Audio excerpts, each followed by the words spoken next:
ভিডিওতে ক্লিক করছেন আপনাদের সকলকে জানাই অসংখ্য ধন্যবাদ। এই মুহূর্তে কাস্ট সার্টিফিকেট নিয়ে রয়েছে একটি বিগ ব্রেকিং আপডেট আপনাদের সকলের জন্য। তো এই মুহূর্তে ওবিসি সার্টিফিকেটের ক্যাটাগরি পরিবর্তনের জন্য অনলাইনে অফিসিয়াল ওয়েবসাইটে আবেদন শুরু হয়ে গেল। অন স্ক্রিনে আপনারা দেখতে পাচ্ছেন এই মুহূর্তে আমরা রয়েছে কাস্ট সার্টিফিকেট www.gov.in।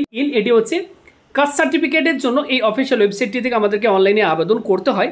এই অফিসিয়াল ওয়েবসাইটটিতে আপনারা যখনই আসবেন দেখবেন এখানে একটা পপ আপ মেসেজ শো হচ্ছে। ওকে, তো এই মেসেজটা সবার প্রথম আপনাদেরকে আমি একটু পড়ে শোনাই যাতে আপনাদের বুঝতে প্রত্যেকেরই সুবিধা হয়।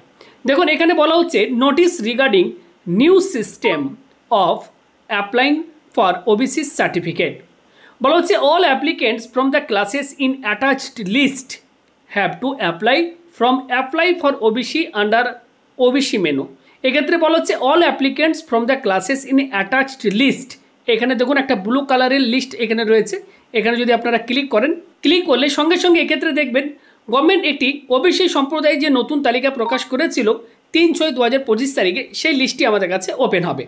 এবার আপনাদেরকে জানিয়ে রাখি, আপনারা অনেকেই দেখবেন যে এই নতুন লিস্ট অনুযায়ী যাদের আগে সার্টিফিকেটের মধ্যে হয়তো ওবিসি এ লেখা ছিল তাদের সেটি কিন্তু ক্যাটাগরিটি পরিবর্তন হয়ে এখন ওবিসি বি হয়ে গিয়েছে নতুন লিস্ট অনুযায়ী। আবার যাদের ওবিসি বি ছিল তাদের কিন্তু ক্যাটাগরি পরিবর্তন হয়ে ওবিসি এ হয়ে গিয়েছে এই নতুন লিস্ট অনুযায়ী। ওকে, যেমন নাপিত সম্প্রদায় এটি কিন্তু আগে ওবিসি বি ক্যাটাগরিতে ছিল। নাপিত এটি আগে ওবিসি বি ক্যাটাগরিতে ছিল, এখন সেটা কিন্তু হয়ে গেছে ওবিসি এ ক্যাটাগরিতে। কুম্ভকার এটাও কিন্তু আগে ওবিসি বি ক্যাটাগরিতে ছিল, এখন হয়ে গেছে ওবিসি এ ক্যাটাগরিতে। তো এই যে ক্যাটাগরিটি পরিবর্তন হয়ে গিয়েছে, আপনাদের যাদের আগে থেকে ডিজিটাল সার্টিফিকেট রয়েছে বা ম্যানুয়াল সার্টিফিকেট রয়েছে আপনাদেরকে কিন্তু এই ক্যাটাগরি পরিবর্তনের জন্য অনলাইনে আবেদন করতে হবে। যার অনলাইন আবেদন কিন্তু শুরু হয়ে গিয়েছে, অফিসিয়াল ওয়েবসাইটে কিন্তু অপশন অ্যাভেলেবেল হয়ে গিয়েছে। তো এই ক্যাটাগরি পরিবর্তনের জন্য আপনারা অনলাইনে কিভাবে আবেদন করবেন আজকের এই ভিডিওটিতে আমি সেটা আপনাদেরকে পরপর স্টেপ বাই স্টেপ দেখিয়ে দেবো এবং শিখিয়ে দেবো।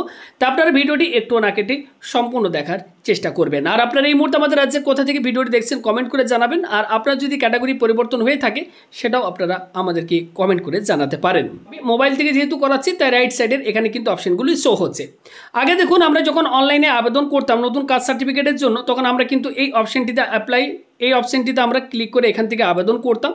এখন এই অফিসিয়াল ওয়েবসাইটে আপনারা যদি দেখেন নতুন একটি অপশন অ্যাড করে দেওয়া হয়েছে। দেখুন ওবিসি বলে একটি আলাদা অপশন অ্যাড করে দেওয়া হয়েছে। যাদের এই ক্যাটাগরি পরিবর্তন হয়েছে নতুন লিস্ট অনুযায়ী তারা কিভাবে আবেদন করবেন, তারা এই ওবিসি এই অপশনটির ওপর জাস্ট আপনারা একবার ক্লিক করবেন। ক্লিক করলে এখানে আপনারা তিনটে নতুন অপশন পাবেন, apply for OBC, application check এবং চেক সার্টিফিকেট। তো যাদের ক্যাটাগরিটি পরিবর্তন হয়েছে অর্থাৎ ওবিসি এ ছিল নতুন লিস্ট অনুযায়ী হয়তো ওবিসি বি হয়েছে বা ওবিসি বি ছিল নতুন লিস্ট অনুযায়ী ওবিসি এ হয়েছে, তারা কি করবেন এই অ্যাপ্লাই ফর ওবিসি এই অপশনটির ওপর আপনারা জাস্ট একবার ক্লিক করবেন। আমি পুরো প্রসেসটি দেখাচ্ছি, স্কিপ করবেন না। স্কিপ করলে আপনাদের কিন্তু বুঝতে অসুবিধা হবে এবং আবেদন করার সময় নিজেদেরই সমস্যা তৈরি হবে। তো দেখতে পাচ্ছেন সম্পূর্ণ নতুন যে ফর্ম ওবিসি ক্যাটাগরি পরিবর্তনের জন্য সেই ফর্ম আমাদের কাছে ওপেন হয়েছে এবং সবার প্রথম আমি আপনাদেরকে এই ফর্মটি ফিল আপ করে দেখাচ্ছি। আশা করি প্রত্যেকেই ভিডিওতে আপনারা লাইক করবেন এবং ভিডিওটি প্রচুর পরিমাণে শেয়ার করে অন্যদেরকেও ভিডিওটি দেখার সুযোগ করে দেবেন। প্রত্যেকেই মনোযোগ সহকারে প্রত্যেকটি স্টেপ আপনারা অবশ্যই ভালো করে দেখুন, তারপর আপনি আপনার নিজের জন্য আবেদন করবেন। সবার প্রথম তখন বলা হচ্ছে do you have any digital caste certificate. আপনার আগে থেকে কোনো ডিজিটাল কাস্ট সার্টিফিকেট আছে কিনা, যদি থাকে তাহলে ইয়েস অপশনটির উপর ক্লিক করবেন, না থাকলে নো বাটনে ক্লিক করবেন। এবার যেহেতু আমি ইয়েস করেছি তাই এখানে আপনি কি করবেন, আপনার যে কাস্ট সার্টিফিকেট সেই কাস্ট সার্টিফিকেট নাম্বারটি আপনারা এখানে বসিয়ে দেবেন। এরপর নিজে তখন বলা হচ্ছে ডেট অফ ইস্যু ডেটটা এখানে আপনারা ক্লিক করে আপনার এই কাস্ট সার্টিফিকেটটি কবে ইস্যু হয়েছে সেই ইস্যু ডেটটা আপনারা এখান থেকে বসিয়ে দেবেন। এরপর ভেরিফাই বাটনটির উপর যখনই ক্লিক করবেন অটোমেটিক্যালি আপনার কাস্ট সার্টিফিকেটটি ভেরিফাই হয়ে যাবে এবং নিচের দিকে যদি আপনি যান তাহলে দেখবেন কাস্ট সার্টিফিকেটটি অটোমেটিক্যালি আপনার ভেরিফাই হয়ে যাবে এবং কিছু আপনার এই ফর্মের মধ্যে অটোমেটিক্যালি ফিল আপ হয়ে যাবে। ভেরিফাই বাটনে যখনই ক্লিক করবেন সঙ্গে সঙ্গে নিচে এখানে দেখুন district, sub division, block, municipality এগুলি অটোমেটিক্যালি কিন্তু ফিল আপ হয়ে যাবে। এবার এখান থেকে আপনারা কি চেঞ্জ করতে পারবেন, জিপি আর ওয়ার্ড, এখান থেকে আপনার যে গ্রাম পঞ্চায়েত সেটা আপনারা চেঞ্জ করতে পারবেন।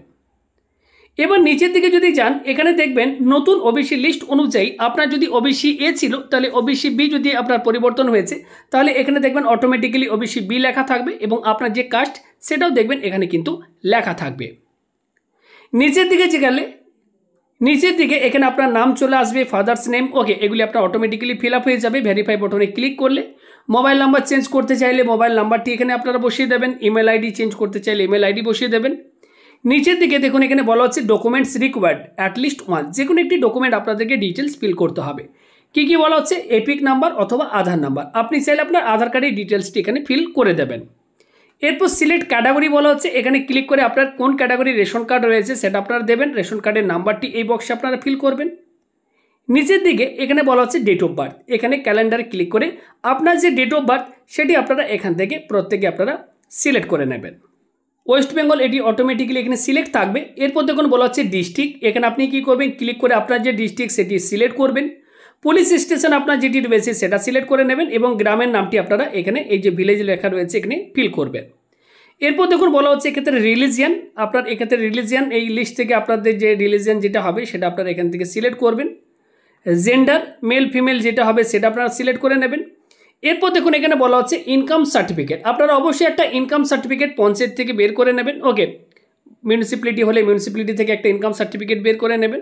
সেই ইনকাম সার্টিফিকেটটি আপনারা এখানে আপলোড করে দেবেন এবং অ্যাপ্লিকেন্টের একটা ফটোগ্রাফ রিসেন্ট কালার পাসপোর্ট সাইজে ফটো এখানে আপনারা একটা আপলোড করে দেবেন। যেমনটা নতুন ওবিসি আবেদনের সময় আপনারা করতেন ঠিক একইভাবে নতুনভাবেই আপনাদেরকে এই ফর্মটি ফিল আপ করতে হবে। ওকে, প্যারেন্ট সার্ভিস ডিটেলস আপনাদেরকে দিতে হবে। সার্ভিস ডিটেলস অফ ফাদার, এখানে ক্লিক করে আপনার ফাদার কী করেন সেই ডিটেলসটা আপনাদেরকে দিতে হবে। এখান থেকে যদি দেখেন কোনোটাই আপনার জন্য অ্যাপ্লিকেবল নয় তাহলে নান অপশানে ক্লিক করে দেবেন। সার্ভিস ডিটেলস অফ মাদার, এখানে দেখে নেবেন যে কোন অপশানটি আপনার ক্ষেত্রে অ্যাপ্লিকেবল, যদি না থাকে নান অপশানে ক্লিক করে দেবেন। নিচের দিকে যাবেন, এবার দেখুন বলা হচ্ছে agriculture land holding owned by father mother or minor children. Agriculture ল্যান্ডের ডিটেলস ফিল করতে বলা হচ্ছে। তো যেগুলোতে স্টার মার্ক দেওয়া থাকবে সেগুলি কিন্তু ফিল করতে হবে, যেগুলোতে দেওয়া থাকবে না সেগুলো না ফিল করলেও চলবে। তো এইটা আপনারা এই ডিটেলসটা ছেড়ে দিলেও কোনো অসুবিধা নেই। নিচের দিকে যদি যান দেখুন এখানে বলা হচ্ছে parents income wealth of mother, annual income from other source. আপনার প্যারেন্টের ইনকাম সার্টিফিকেটের মধ্যে আপনি যে ইনকামটি দেখাবেন সেই ইনকাম ডিটেলসটাই আপনারা এখানে ফিল করে দেবেন। নিচের দিকে যাবেন, দেখে নেবেন এখানে সব কিছু ঠিকঠাক আছে কিনা, বা ফর্মটি আপনারা আবারও একবার মিলিয়ে দেখে নেবেন ঠিকঠাকভাবে ফিল আপ করেছেন কিনা। সব কিছু যদি ঠিকঠাকভাবে ফিল আপ করেন তাহলে জাস্ট এই সাবমিট বটনটির ওপর আপনারা একবার ক্লিক করবেন। যখনই সাবমিট বটনে আপনি ক্লিক করবেন সঙ্গে সঙ্গে আপনার অ্যাপ্লিকেশনটি সাকসেসফুলভাবে কিন্তু সাবমিট হয়ে যাবে। এবং যেভাবে নতুন অ্যাপ্লিকেশন করার সময় ফর্মটি সাবমিট করার পর 3টি ফর্ম আমাদের জেনারেট হতো, ঠিক একইভাবে এখানেও আপনারা দেখবেন 3টি ফর্ম আপনার কিন্তু জেনারেট হবে। যেমন দেখুন application form, service details form এবং অ্যাকনোলেজমেন্ট স্লিপ, এখান থেকে আপনারা এগুলি প্রত্যেকটাই ডাউনলোড করে নেবেন। এবং মাঝে মধ্যেই আপনারা কিন্তু এর অ্যাপ্লিকেশনের স্ট্যাটাস অনলাইন থেকেই চেক করবেন। যেহেতু আগে থেকে আপনার সার্টিফিকেট ছিল, শুধুমাত্র ক্যাটাগরি পরিবর্তনের জন্য আবেদন করছেন, এক্ষেত্রে আপনাকে কিন্তু কোথাও আশা করি যাওয়ার দরকার নেই। আপনি অ্যাপ্লিকেশনটি করার পর মাঝে মধ্যে অনলাইন থেকে অ্যাপ্লিকেশনের স্ট্যাটাসটি চেক করবেন। কিভাবে চেক করবেন আমি আপনাদেরকে দেখিয়ে দিচ্ছি। একইভাবে অফিসিয়াল ওয়েবসাইটটিতে আসবেন, আসার পর এখানে আপনারা অপশান পেয়ে যাবেন। এই দেখুন ওবিসি, এখানে ক্লিক করবেন, এখানে দেখুন অপশান পাবেন অ্যাপ্লিকেশন চেক। এই ওবিসি অপশানে এসে কিন্তু আপনারা অ্যাপ্লিকেশন চেক অপশানটির উপর আপনারা ক্লিক করবেন, পরবর্তী পেজ ওপেন হবে। এবার এখানে আপনার যে অ্যাপ্লিকেশন নাম্বার যেটি জেনারেট হয়েছে সেই অ্যাপ্লিকেশন নাম্বারটি এখানে বসাবেন। সার্চ বটনটির উপর ক্লিক করে আপনার যে বর্তমান অ্যাপ্লিকেশনের স্ট্যাটাস সেটি আপনারা চেক করে মাঝে মাঝে দেখবেন। যখনই অ্যাপ্রুভ হয়ে যাবে আবারও এই অফিসিয়াল ওয়েবসাইটে আসবেন, আসার পর এখানে আপনারা অপশান পেয়ে যাবেন SC ST OBC, এখানে আপনারা অপশান পেয়ে যাবেন ডাউনলোড সার্টিফিকেট। এখানে ক্লিক করে আপনারা কিন্তু সার্টিফিকেটটি ডাউনলোড করতে পারবেন। এবার আপনারা অনেকেই বলবেন যাদের ম্যানুয়াল কাস্ট সার্টিফিকেট রয়েছে তারা কিভাবে আবেদন করবেন। দেখুন আমি আপনাদেরকে বলে দিই, ম্যানুয়াল কাস্ট সার্টিফিকেট যাদের রয়েছে তারা কি করবেন, এই SC ST OBC যে লেখাটি রয়েছে এখানে একবার ক্লিক করবেন। ক্লিক করার পর দেখুন এখানে বলা হচ্ছে চেক সার্টিফিকেট, এখানে আপনারা ক্লিক করবেন। এরপর দেখুন এখানে বলা হচ্ছে ওল্ড সার্টিফিকেট নাম্বার, আপনার ওল্ড সার্টিফিকেট নাম্বারটি এখানে দেবেন। ডেট অফ ইস্যু, কবে ইস্যু হয়েছে সেই ইয়ারটি বসিয়ে দেবেন। ইস্যুইং অথরিটি, কোথা থেকে সার্টিফিকেটটি ইস্যু হয়েছে সেটা আপনারা এখান থেকে বসাবেন। এরপর আপনারা কী করবেন, সার্চ বটনটির উপর যখনই ক্লিক করবেন এখানে আপনার কিন্তু ডিজিটাল যে কাস্ট সার্টিফিকেট নাম্বার সেটি কিন্তু আপনার অটোমেটিক্যালি চলে আসবে। সেই ডিজিটাল কাস্ট সার্টিফিকেট নাম্বারটি দিয়ে আপনারা কিন্তু ক্যাটাগরি চেঞ্জের জন্য আবেদন করতে পারবেন। আশা করি আপনাদেরকে বোঝাতে পারলাম। সম্পূর্ণ নতুন ফর্ম ফিল আপের প্রসেসটি আমি আপনাদেরকে সবার প্রথম এই ভিডিওটির মাধ্যমে দেখালাম। আশা করছি প্রত্যেকেই ভিডিওতে লাইক করবেন, ভিডিওটি প্রচুর পরিমাণে শেয়ার করে অন্যদের এই ভিডিওটি দেখার সুযোগ করে দেবেন। ভালো থাকবেন, দেখা হচ্ছে পরবর্তী ভিডিওতে। ধন্যবাদ।